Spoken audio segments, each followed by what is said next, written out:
GPT로 설문조사 구글 폼을 만들고 데이터 분석까지 하는 방법을 알려드리겠습니다. 영화사에서 영화를 개봉하기 전에 관객들에게 미리 영화 피드백을 받기 위해서 블라인드 시사회를 한다고 가정을 할게요. 그러면 관객들을 대상으로 설문조사를 실행해야 될 거 아니에요? 그럼 어떤 항목을 넣어야 될지 너무 고민이 되죠? 이때 GPT를 활용을 하는 겁니다. 자, 보여드릴게요. 너는 리서치 회사에 다니는 직원인데 고객이 영화사야. 이 영화사는 영화를 개봉하기 전에 시장성을 미리 판단하기 위해서 익명 대상자 약 300명에게 블라인드 시사회를 갖고 설문조사를 통해서 영화에 대한 피드백을 받으려고 해. 그래서 너는 고객사의 의견에 따라 미공개 블라인드 시사회에 관련된 관객 설문조사 구글 폼을 만들 거야. 구글 폼에 들어갈 내용을 알려줘. 코드블록으로 이렇게 해볼게요.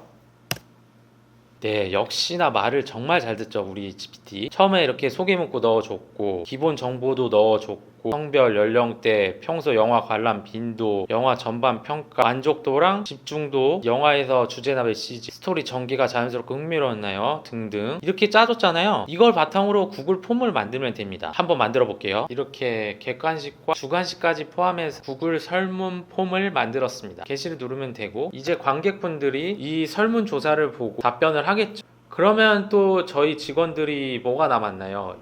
이 설문조사를 보고 데이터를 분석을 해가지고 고객사에 나눠줘야 되잖아요. 정량적인 수치는 이 구글 폼을 작성을 하면 알아서 만들어주기 때문에 저희에게 필요한 정성적인 평가 보고서를 분석하는 방법을 알려드리겠습니다.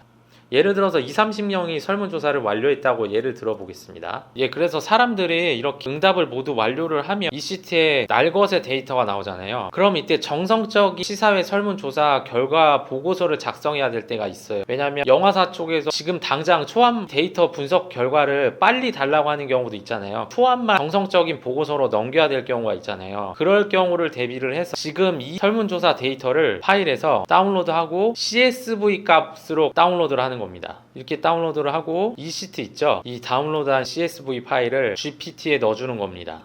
여기 플러스 버튼 누르고 사진 및 파일 추가 넣어주고 여기에 이제 영화사 원화사는 데이터 정량 보고서 형식이 있을 거 아니에요. 그 형식을 여기에 그대로 넣으면 됩니다. 일단 제가 임의로 한번 만들어 볼게요. 이 CSV 파일을 토대로 정성적인 설문조사 평가 보고서 초안을 만들어 줬으면 해. 이 보고서에 들어갈 내용은 설문조사 참여 연령대와 성별 분석과 최고의 의견, 최악의 의견, 만족도 분포와 만족도 평점, 개선 포인트 등을 A4 용지 한 페이지로 볼 수 있게 만들어줘. 이렇게 한번 해보겠습니다. 이 내용 등을 제가 그냥 임의로 정한 겁니다. 이거는 고객사에서 원하는 내용이 있을 거예요. 그걸 기반으로 하면 됩니다. 그럼 결과가 나왔죠. 블라인드 시사회 관객 설문조사 결과 보고서 초안이라고. 조사 목적부터 이렇게 나왔네요. 개봉 전 영화 시사회를 통해 관객 반응 완성도 검증 맞고, 조사 방식 익명 온라인 설문 구글 폼, 응답자 수 10명, 영화 장르는 드라마, 알아서 지가 만들었네요. 자, 그럼 여기 성별도 나오고 연령대도 나오고 연락 관람 빈도까지 나오고 분석 요약까지 해줬네요. 20-30대 젊은 관객층이 전체의 70%를 차지했대요. 이번 설문조사를 한 사람들의. 그리고 실제 극장 관람 경험이 있는 응답자가 다수였다고 했고, 이제 가장 중요한 만족도 조사부터 한번 가볼게요.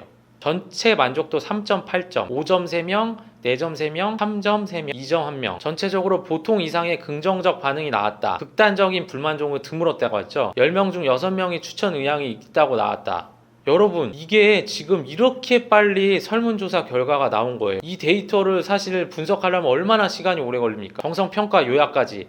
이게 가장 어려웠죠, 사실. 만족도 분석, 이 부분 같은 경우는 그냥 구글 시트에서 봐도 나오는 거긴 하지만 이 정성평가는 하나하나씩 저희가 봐야 되잖아요. 근데 GPT가 다 분석을 해줬잖아요. 잔잔한 여운이 오래 남았다는 의견이 많았다고, 감정선과 여운이 강하게 전달된 점을 높게 평가했다고, 그리고 가장 부정적인 의견은 메시지가 모호했다, 이야기 중심 주제 전달이 약하다는 피드백이 나왔다고 했죠. 그리고 개선 포인트까지, 전개가 느리고 결말이 급하고 중반부 리듬이 약하고 메시지 명확성이 부족했다, 내러티브의 기승전결 리듬과 주제 전달력 보완이 향후 완성도 향상 포인트를 보인다고 했죠. 이 부분이 주관식이었는데 벌써 GPT가 알아서 이렇게 분석을 다 끝내줬잖아요. 얼마나 그러면 리서치 회사 다니는 직원 입장에선 편하겠어요.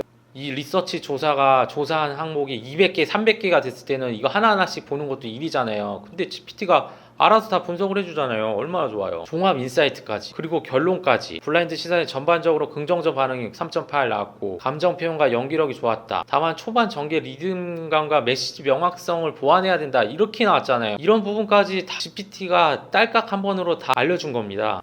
그러면 이거를 코드 복사를 하고 닥스에 가서 여기에 붙여넣기를 하는 거죠. 그러면 보고서 초안은 이미 완성이 끝난 겁니다. 이후에 이런 점들이나 등등을 수정을 해서 1차로 보내드리거나 이 데이터를 기반으로 정성평가 보고서를 작성을 할 수 있잖아요. 얼마나 편합니까? 그래서 앞으로 리서치 회사 다니시는 분들은 제가 오늘 알려드린 방법으로 데이터를 아주 쉽게 분석하고 보고서까지 만들 수 있는 방법으로 활용하셨으면 좋겠습니다.